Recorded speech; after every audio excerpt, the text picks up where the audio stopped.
E eu quero falar sobre esse tema, veja o Senhor na Páscoa, amém? Nós temos, às vezes, recebe tantas mensagens de hoje, quem recebeu muitas mensagens aqui, né, de Feliz Páscoa, Ressurreição, acho que todos aqui receberam, né? Mas a gente percebe assim que muitas pessoas não têm a revelação do verdadeiro sentido da Páscoa. O propósito da Páscoa, não vou nem entrar nesse mérito de ovo, de chocolate, essas coisas, porque a gente vê que isso aí é comércio, né? Mas quero que você hoje medite comigo em 1 Coríntios, capítulo 5, verso 7. Nós vamos percorrer hoje Êxodo 12, eu quero fazer uma comparação do Velho Testamento e do Novo Testamento. Qual é o propósito da Páscoa no Antigo e no Novo Testamento? Em 1 Coríntios 5, 7 diz assim: livre-se do fermento velho para que vocês sejam o quê? Massa nova e sem fermento, como realmente são, pois Cristo, o nosso Cordeiro Pascal, foi o quê, irmãos? Sacrificado. Jesus, irmãos, ele morreu com um propósito. Eu lembro assim que sempre a gente tem os filmes Paixão de Cristo, né? Quem já assistiu o filme Paixão de Cristo aqui? A gente sai com o coração tão triste, né? Fica com dó demais, tanto Jesus passa por tanta situação. Mas na verdade nós temos que pensar que tudo foi propósito de Deus. O Senhor Jesus, ele veio aqui nessa terra, já veio com um propósito para morrer. Por quê? Para nos resgatar, para pagar a nossa dívida, porque nós estávamos sendo endividados. E nós temos que compreender que o Senhor Jesus, ele veio nesse propósito. Sabe, irmãos, nós nascemos com o quê? Com o pecado. E Jesus pensou, se eu tenho que fazer algo, Deus pensou, eu tenho que enviar meu próprio filho, para quê? Para resgatar eu e você. Por isso que ele é o Cordeiro Pascal, que ele foi sacrificado. Lá em 1 Pedro 1, 29, depois nós vamos entrar no texto lá de Êxodo capítulo 12, mas em 1 Pedro não, vamos lá em João 1, 29, João capítulo 1, verso 29, diz assim: no dia seguinte, João viu Jesus, aproximando-se, disse: vejam, o Cordeiro de Deus, que tira o pecado do mundo. Aqui era João, primo de Jesus, 6 meses mais velho que ele, mas ele já viu que era um homem, que era Deus, Cordeiro de Deus, que tira o pecado do mundo. Aí muitas vezes nós não entendemos, como assim, tirar o pecado do mundo? Nós nascemos, irmãos, pecadores. Eu quero te falar algo, você tem 2 identidades. Você tem uma natural, quando você nasceu, e a outra identidade é quando você aceitou a Cristo. Quando você aceitou a Cristo, irmãos, você tem essa data, eu comemoro, irmãos.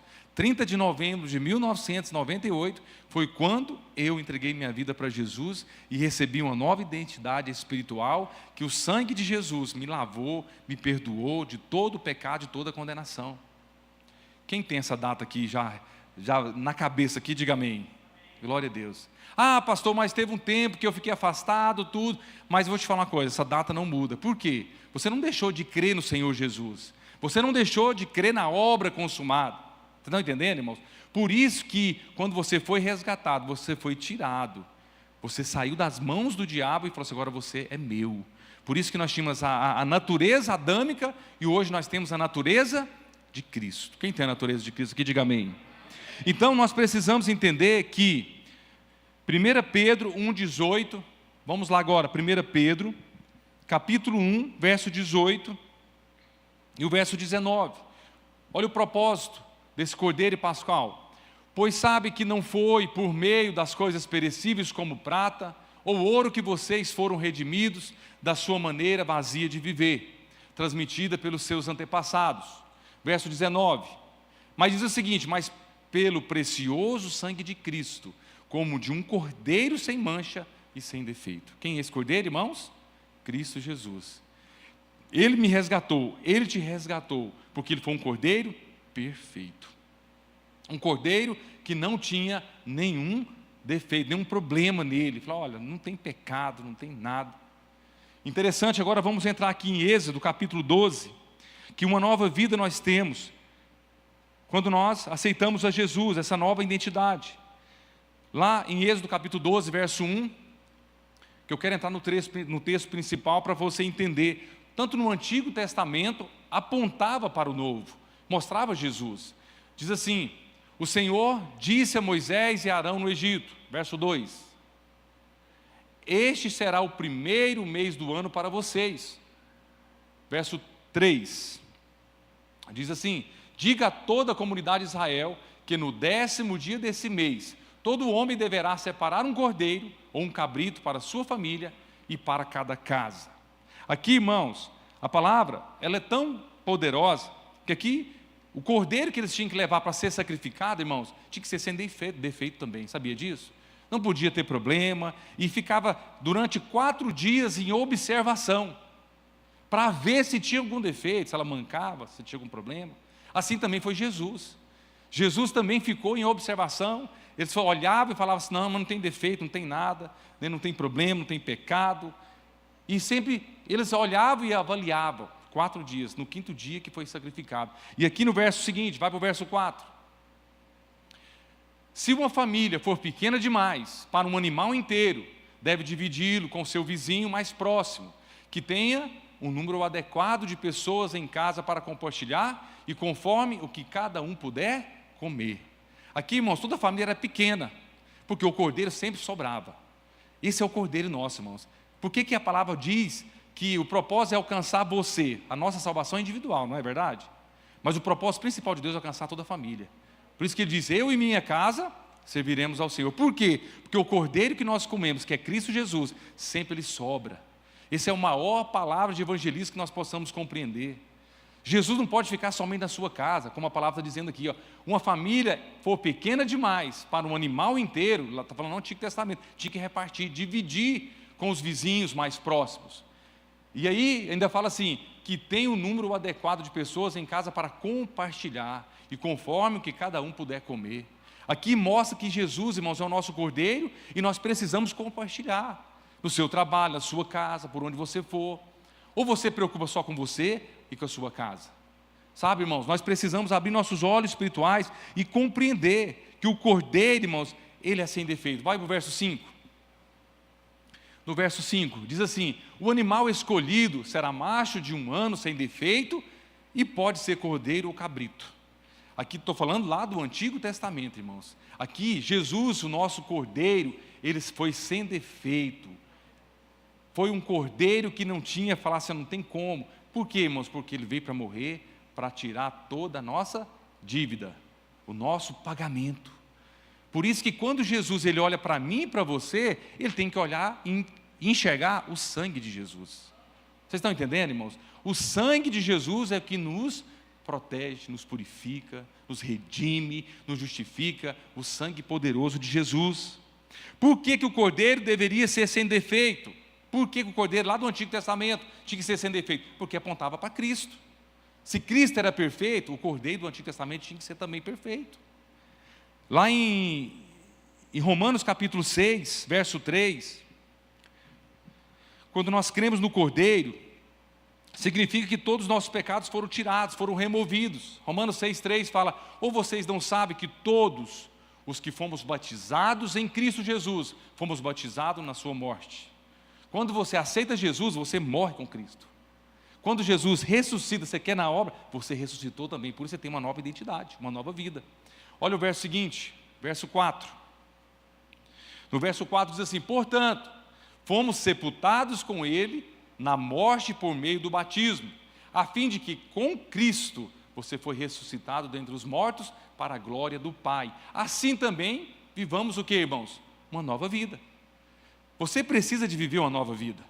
Você não pode viver a mesma vida que você vivia antes de aceitar Jesus. Porque a Bíblia fala que você é uma nova criatura, tem que fazer as coisas acontecer novas todos os dias. Sabe por que não acontece? Porque muitas vezes você não olha somente para aquilo, você olha para você mesmo. Se você olhar para você mesmo, você vai ver defeitos. Mas Jesus não olha os seus defeitos, Ele só olha se você tem o sangue de Jesus. Se você crê nessa obra consumada. Quem está entendendo a palavra aqui, diga amém. Então, Jesus, ele foi submetido, irmãos, a vários exames, para saber se ele tinha algum defeito. Aqui não vou nem falar, mas 3, aqui falava assim que 3 era nas mãos dos sacerdotes, que examinava de acordo com a lei de Deus. Olhava, verificava, né? Tudo lá no Novo Testamento, em Marcos, tudo em Mateus fala também. E 3 sobre os governantes romanos também testaram de acordo com a lei romana. Pilatos repetiu 3 vezes que não achava o que nele falta alguma. Ele passou por todos os testes, mas sem culpa. Por isso que Ele é o nosso Cordeiro Pascual, perfeito. Amém, irmãos? Vai para o verso 6. No verso 6, Romanos 12, verso 6.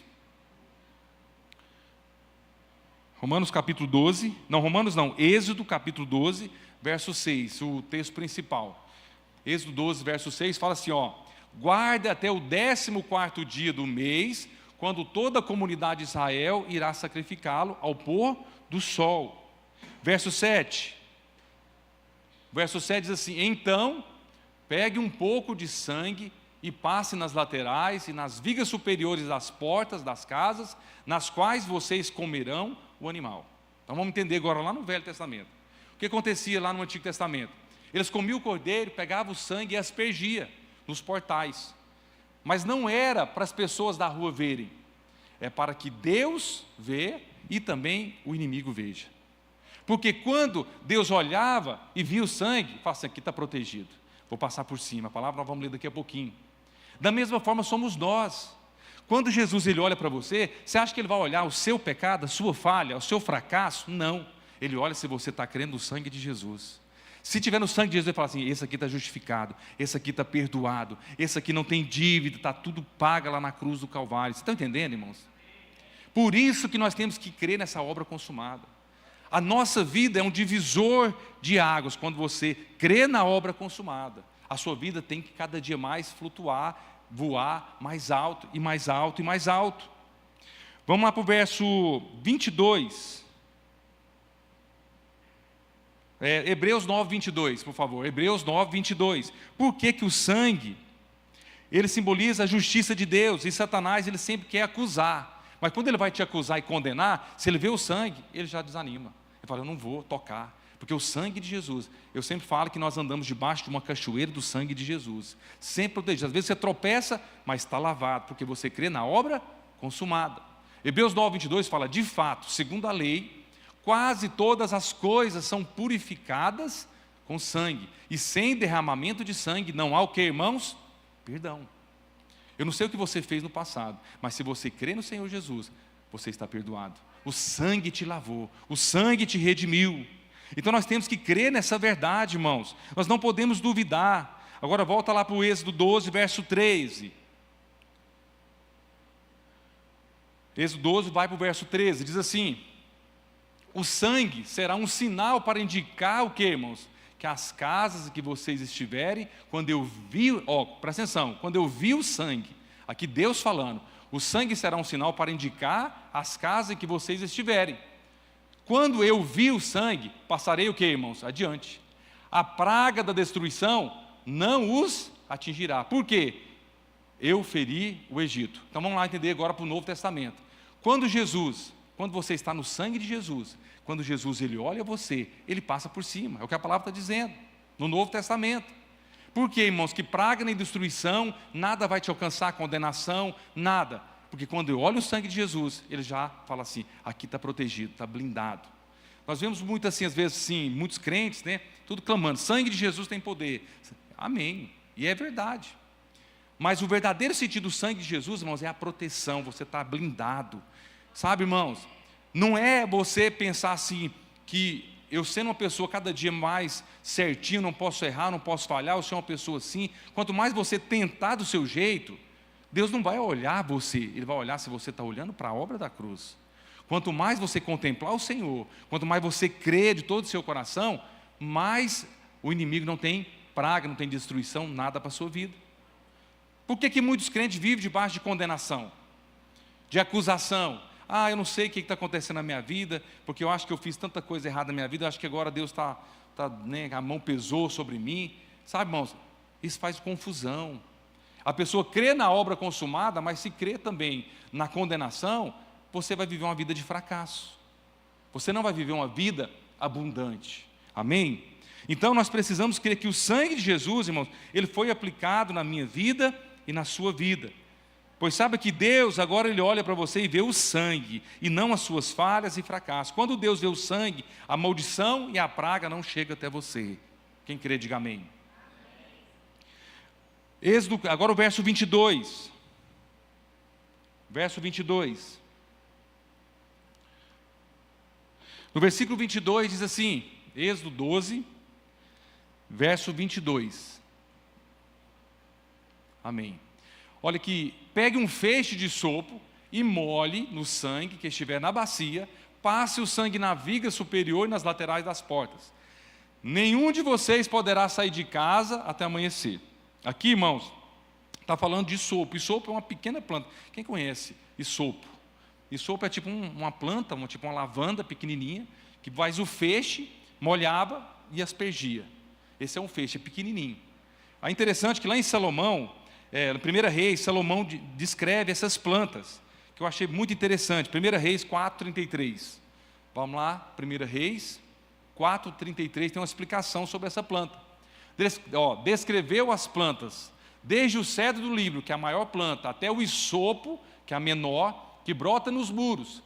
Também discorreu sobre os animais de rebanho, as aves animais. Mas eu quero aqui fazer a parte A. Descreveu as plantas, desde o cedro do Líbano até o isopo que brota nos muros. Isso significa o quê, irmãos? É a nossa fé. Você às vezes pensa assim, eu preciso ter uma fé muito grande, por isso que a minha vida não transforma, minha vida é a mesma coisa. Mas a Bíblia fala o seguinte, se você tendo essa fé, o tamanho do isopo, não precisa ser o Líbano, né? o cedro do Líbano, você precisa ter fé o suficiente do tamanho de um grão de mostarda. É o que a palavra de Deus diz, para quê? Para você crer no sangue de Jesus. Porque quando você crê, o Senhor ele vai olhar, não é as suas obras, não é você falar assim, não, deixa eu ver se você está bonzinho. Não, Ele vai olhar em você e vai falar assim, ele está voltado para a obra consumada, olhando para a cruz. Ele está cada dia mais pela fé pequena desse. Não precisa ser, ele não está declarando que você precisa ser um cedro do Líbano, uma planta grande. Você precisa ter fé suficiente para quê? Para que o Senhor olhe em você e vê o sangue de Jesus, amém?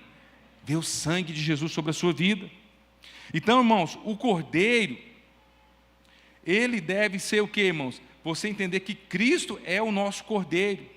Se um pecador apenas disser de todo o seu coração, irmãos, eu quero contar um testemunho para vocês, que muitas pessoas duvidam sobre a questão da salvação. Será que eu estou salvo mesmo? Sabe, irmão, será que realmente, se eu partir hoje, eu vou morar no céu? E se o diabo, irmãos, ele tenta enganar tantas pessoas, que uma coisa que nós não podemos duvidar é da nossa salvação. Porque é o maior presente que Deus já nos deu. E como é que nós vamos duvidar, irmãos, se nós não cremos na salvação? Sabe, eu vejo que quando você faz uma oração assim, Senhor, eu acredito que o Senhor morreu por mim, me salva. Irmãos, uma oração dessa, de todo o seu coração, alcançou a Deus. Eu creio que nós vamos ter muita surpresa no céu. Eu acredito, irmãos. Eu penso que quando chegarmos lá, você vai ficar doidinho para saber se fulano de tal está lá no céu, né, irmãos? Fala a verdade. Fala, eu quero saber se o irmão está lá. Aí de repente, rapaz, mas você está aqui no céu, sabe? Você era uma pessoa tão assim, mas é a graça, irmãos. Eu quero falar para vocês que eu tive no hospital, fiz uma oração, uma pessoa entregou sua vida para Jesus. Aí eu fiz um texto, né? Falei assim, irmãos, estou muito feliz que eu tive, né? Ele aceitou Jesus e creio que o Senhor pode também restabelecer o milagre, a cura. Depois teve alguns comentários das pessoas, foi criticar. Foi falar assim, mas esse pastor, ele parece que está só mesmo focado só na salvação, que a pessoa vai morrer mesmo, o que importa é salvação, sabe? A pessoa não compreende que aquela oração mudou a vida dela. Mudou. Mas assim, essa pessoa, pastor, ele fez muita coisa errada. E daí? Isso chama graça. Graça de Deus. Você acha que Deus, quando estava lá na cruz do Calvário, lá para ser morto, irmãos, quem estava ao lado dele? Um homem que fez a maior maldade, mataram, suicídio, né? Fez muito suicídio, sei lá, fez tanta coisa. Eu te pergunto, Jesus falou assim para ele chegou e falou, Jesus, eu quero estar lá no céu hoje, eu quero estar hoje. Jesus fez uma investigação, a palavra diz, fala assim, hoje mesmo, como diz o goianês, hoje mesmo nós vamos lá topar lá no céu, aleluia. Foi o que Jesus falou para aquela pessoa, uma oração de que só pediu, eu quero estar lá no céu hoje ainda com o Senhor. Sabe, irmãos? Então nós não temos que duvidar, nós temos que crer.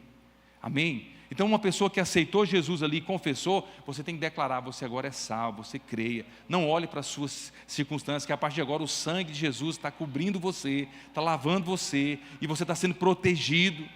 Amém, irmãos? Nós temos que crer nessa verdade, que quando você crê na salvação, irmãos, você nunca vai duvidar das bênçãos que Deus pode te dar. Agora, se você duvida da salvação, irmãos, como que Deus vai te abençoar de dar algo que você está pedindo ao Senhor? Não tem como. Então o cordeiro, irmãos, ele deve ser comido. Vamos ler no verso 8 lá, Êxodo 12, verso 8. Êxodo capítulo 12, verso 8. Diz assim: naquela mesma noite, comerão a carne assada no fogo, com ervas amargas e pão sem fermentos. Verso 9. Não comam a carne crua, nem cozida em água, mas assada no fogo, cabeça, pernas e vísceras. Verso 10. E não deixem sobrar nada, até pela manhã. Caso isso aconteça, queime o que restar. Olha aqui, volta no verso, por favor, no verso 9. Aqui, irmãos, mostra que Jesus, ele morreu, ele foi moído, ele foi queimado, ele foi estraçalhado. Para quê? Para pagar a nossa conta, a nossa dívida. É isso que nós cremos. Por isso que nós não temos mais conta. Seu nome está limpo espiritualmente falando, amém? Vira seu irmão e fala assim: ó, seu nome está limpo. O sangue de Jesus é maior na sua vida. Então aqui fala que não coma carne crua nem cozida em água. Aqui significa, irmãos, aquelas pessoas que falam em Deus, mas não creem no Senhor Jesus. Sabe aquelas pessoas que falam: não, ele é um mestre, ele é uma pessoa que é respeitada, mas veio com um propósito para morrer. Isso aí é coisa politicamente falando naquela época, mas não crê. Isso é as pessoas que querem, achando que só elogiando Jesus não vai funcionar. A sua vida vai ser só transformada, irmãos, quando você olhar para Cristo. Quando você declarar que Ele é o caminho, a verdade e a vida. Nós não temos outra opção. Irmãos, quando eu lendo aqui Êxodo capítulo 12, eu vejo Cristo. Você precisa de ler o Antigo Testamento com os olhos da graça, vendo Cristo em tudo.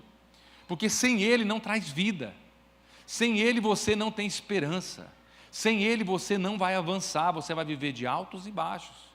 E quanto mais você olhar para Ele, contemplar Ele, esse cordeiro não podia ser comido cru nem cozido sem água, mas assado no fogo. Isso significa o quê, irmãos? Que quando Cristo ele foi levantado na cruz, Ele levou sobre si, como cordeiro de Deus, todo o nosso pecado e toda a nossa transgressão. É o que a palavra de Deus diz. Ele foi humilhado, irmãos. Irmãos, a gente vê esses filmes, a gente fala assim: eu acredito que foi pior que aquilo. Mas foi com propósito, para resgatar eu e você. Agora, se você achar que não é salvo, você está simplesmente falando assim: olha, essa obra consumada da cruz não é para mim, eu não acredito nela. Então hoje é dia de você declarar de todo o seu coração que o Senhor tomou sobre si as nossas iniquidades, recebeu sobre si todo o fogo da justa ira de Deus. Irmãos, a ira de Deus não vem mais sobre nós. Quem crê que a ira não vem mais sobre nós? Nós temos que crer nessa verdade. Eu já vi tantas pessoas de falar assim: olha, a ira de Deus vai vir sobre você. Irmãos, quem crê no Senhor Jesus não tem ira de Deus mais. Tem pessoas que falam assim: olha, eu vou colocar você na mão de Deus. Eu falei: aleluia, é o melhor lugar que eu quero. Porque na mão de Deus, irmãos, é o lugar que nós temos que estar. Mas a sensação que dá, que fala assim, que a mão de Deus é algo que sua vida vai acabar. Deus, ele pode pesar a mão na sua vida. Irmãos, nós não vivemos mais nisso. Nós não cremos em maldição hereditária mais. Ah, se meu avô foi isso. Irmãos, é o passado, você aceitou Jesus, o sangue agora apagou tudo, nova criatura. Nós temos que crer, nós temos que confiar, declarar. Irmãos, interessante que lá em Êxodo capítulo 12, aquele povo, lá Israel, que dava 3 milhões de pessoas, só para vocês terem uma ideia. Quando eles comeram o cordeiro nas casas, que eles aspergiam o sangue e tudo, sabe o que acontecia com ele? Eles começavam ricos, de escravos se tornou ricos. Que as casas que eles passavam, recebiam ouro e prata. E sabe que a palavra de Deus fala? Que eles não tinham mais enfermidades. Olha que interessante isso, irmãos. Quando você recebe o sangue de Jesus, irmão, você não tem que aceitar a doença, a enfermidade na sua vida. A pobreza também não faz parte da sua vida, irmãos. Deus, ele quer que você prospere ao ponto assim de abençoar tantas pessoas, porque Ele te abençoou para você abençoar outros. Esse é o propósito de Deus. Olha que em Salmos capítulo 105, verso 37. Salmos 105, verso 37. Diz assim: Ele tirou de lá Israel, que saiu cheio de quê, irmãos? De prata e ouro. Não havia entre as suas tribos quem fraquejasse. Aqui na minha tradução fala assim: mas a eles fez-o sair com prata e ouro, e entre as suas tribos não houve um só enfermo. Olha o poder do sangue de Jesus. Irmãos, quando você crê, você não precisa, é claro, irmão, pegar o sangue de Jesus e passar lá no seu umbral, no portal mais, não precisa disso. Só deixar claro, é lá no Antigo Testamento. O que você precisa hoje é crer no sangue de Jesus. Se você crê no sangue de Jesus, você está protegido. Deus vai te olhar e vai falar assim: esse está justificado, esse está perdoado, esse é filho, não tem ira de Deus nem hoje e nem quando você partir daqui. Porque a morte, irmãos, nós vencemos a morte. Quem venceu a morte aqui? Eu e você não vai enfrentar a morte mais, irmãos. Eu creio que o Senhor Jesus vai voltar e vai nos levar. Mas eu penso que o dia que o Senhor me chamar, eu não quero estar no hospital sofrendo, com doença, nada disso. Eu quero fechar o olho aqui. Ô Senhor, cheguei rápido demais. É assim que eu peço a Deus, é assim que eu creio.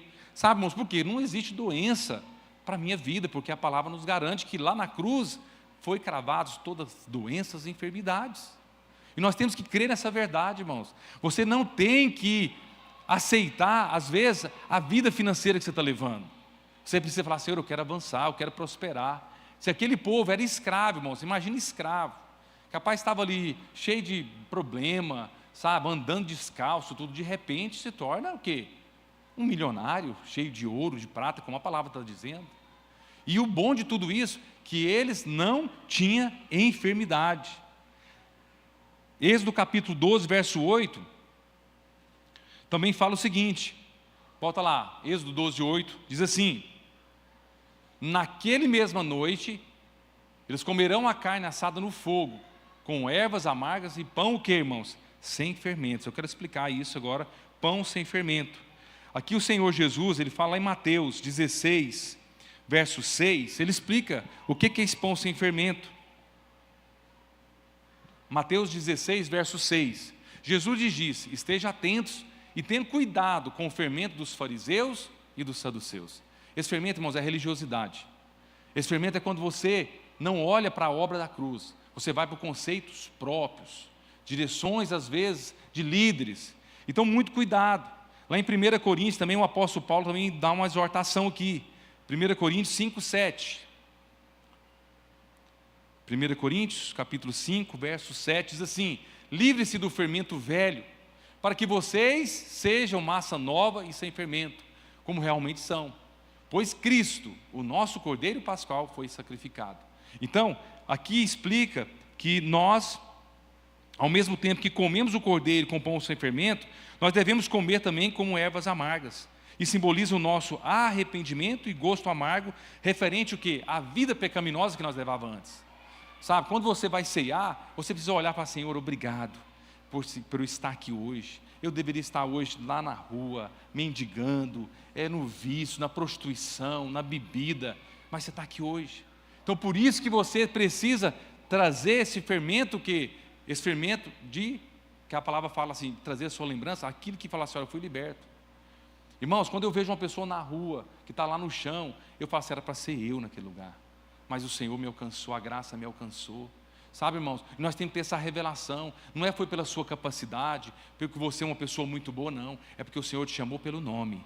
Ele te escolheu para você se tornar um vencedor. Quem crê, diga amém. Eu quero fechar essa palavra com os irmãos. Vai lá para o verso 11, Êxodo 12, verso 11. Quando eles comiam o cordeiro em casa, repartia, ficava próspero, e ele estava preparado para a guerra. Aí falava o seguinte, verso 11: vocês o comerão da seguinte forma: cinto no lugar, sandália nos pés e cajado na mão. Coma apressadamente, essa é a Páscoa do Senhor. Aqui está dizendo para mim e para você: você agora está habilitado para enfrentar os desafios que tem pela frente. A guerra, quem vai lutar não é você, é o Senhor Jesus, porque você crê na obra consumada.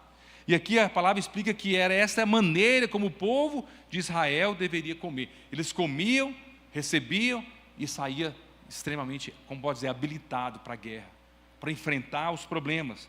Por isso que lá em Efésios 6,14, agora lá, fala também sobre isso. Efésios 6,14 diz assim: assim permaneça firmes, cingindo-se o quê? Com o cinto da verdade. A verdade é quem, irmãos? É Cristo. Vestindo-se com a couraça da justiça. Quem é a justiça, irmãos? Cristo Jesus, é a nossa justiça. Ele nos justificou. Verso seguinte diz: e tendo os pés calçados com a prontidão do evangelho da paz. Quem tem esse evangelho da paz aqui, irmão? Irmão, se você está calçado com esse evangelho, irmãos, onde você colocar a planta dos seus pés, a paz vai reinar. Você precisa estar em paz com Deus. Até com os homens, irmãos, às vezes a gente não tem.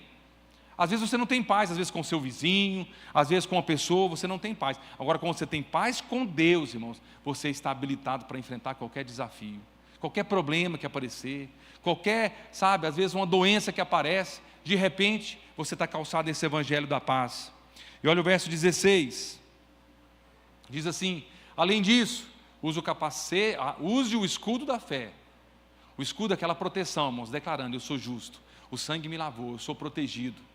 Aí diz assim: além disso, use o escudo da fé, com o qual vocês poderão o quê, irmãos? Apagar todas as setas inflamadas do maligno. Quando você declara o sangue de Jesus, esse escudo da fé te protege. E o verso 17 diz assim: use o capacete da salvação, que é a espada do Espírito. Que é o que, irmãos? A palavra de Deus, é a palavra da graça, é a palavra do Senhor Jesus. Esse é o capacete da salvação. É algo que você tem que falar assim: olha, eu não negocio. Eu sou salvo, liberto, curado, transformado, perdoado. Sou filho amado.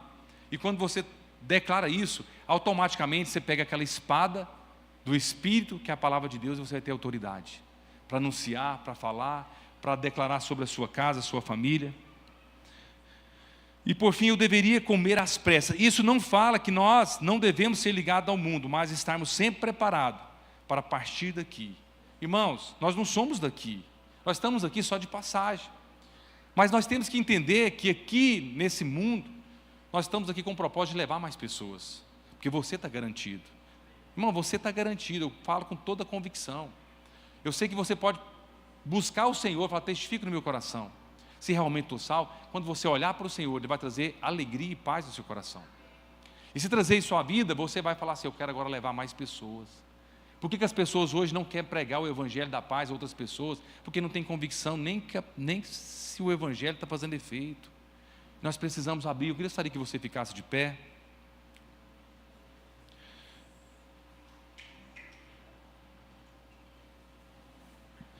Eu gostaria que você olhasse para o Senhor Jesus nessa noite e declarasse que Ele é o escudo da sua fé, que todas as setas inflamadas do maligno não prevalecerão contra a sua vida, porque você está em Cristo Jesus. Sabe, irmãos, Jesus, Ele é tudo na nossa vida.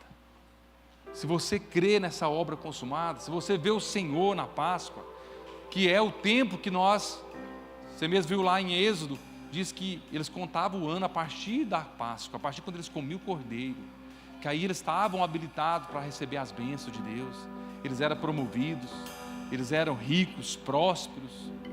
Feche seus olhos e vamos adorar o Senhor. Nasci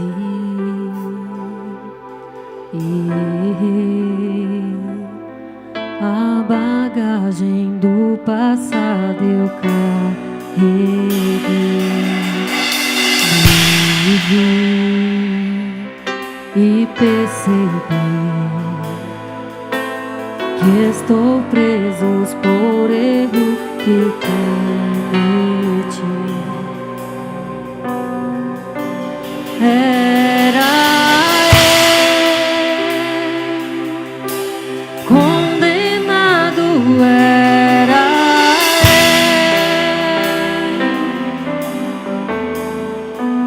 eu, era eu condenado, era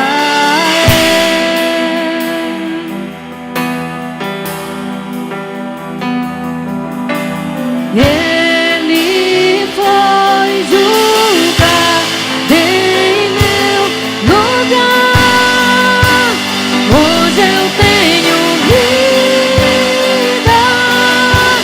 Ele foi julgar em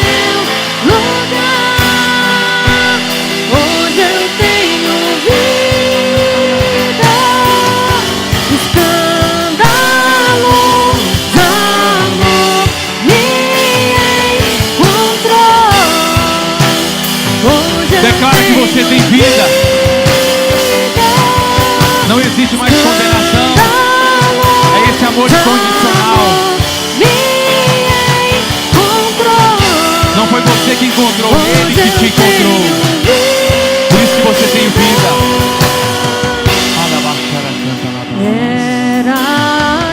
Era para ser eu, era para ser você. Condenado era. Por isso que Ele foi sacrificado. Ele foi morto. Ele foi humilhado para que você tenha vida em abundância. Condenado era. Oh, Espírito Santo de Deus.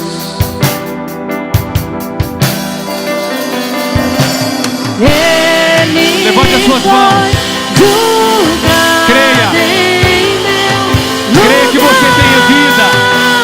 Hoje eu tenho vida. Ele foi julgado em meu lugar. Hoje eu tenho vida. Escandaloso amor me encontrou. Hoje eu tenho vida.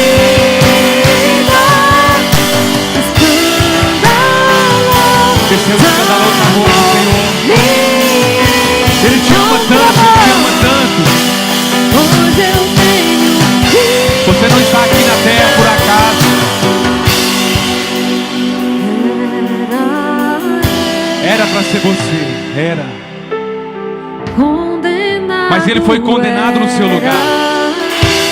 Ele foi morto e ressuscitado para te salvar. Você precisa crer nessa verdade, que a sua vida não será a mesma. Condenado era.